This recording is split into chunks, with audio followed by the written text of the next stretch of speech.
आणि व्हिडिओ असे आक्षेपार्ह व्हायरल केले जात आहेत।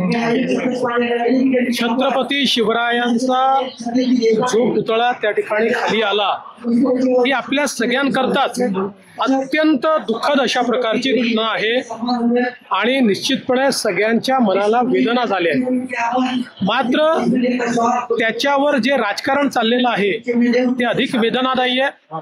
जो खरा छत्रपती शिवरायांचा मावळा आहे तो अशा प्रकारचे फोटो कधीच व्हायरल करणार नाही, ते करणं अतिशय चुकीचं आहे। आपल्याला कल्पना आहे की महाराष्ट्र सरकारने हा पुतळा तयार केला नव्हता, नेव्हीने चांगल्या हेतूनं हा पुतळा त्या ठिकाणी तयार केला होता। मात्र त्यांनी ज्यांना काम दिलं त्यांना कदाचित इतक्या सोसाट्याचे वारे त्या ठिकाणी असतात याचं योग्य आकलन करता आलं नाही, त्या हिशोबाने त्याचं डिझाईन कदाचित त्यांना करता आलं नाही, किंवा अशा ठिकाणी आपण ज्यावेळेस पुतळा लावतो तर त्यातलं जे लोखंड असतं ते समुद्राच्या वाऱ्याने लवकर गंजतं। या सगळ्या गोष्टीचा त्यांनी नीट आकलन केलं होतं की नाही हा आता प्रश्न आहे। या संदर्भात सगळी चौकशी चाललेली आहे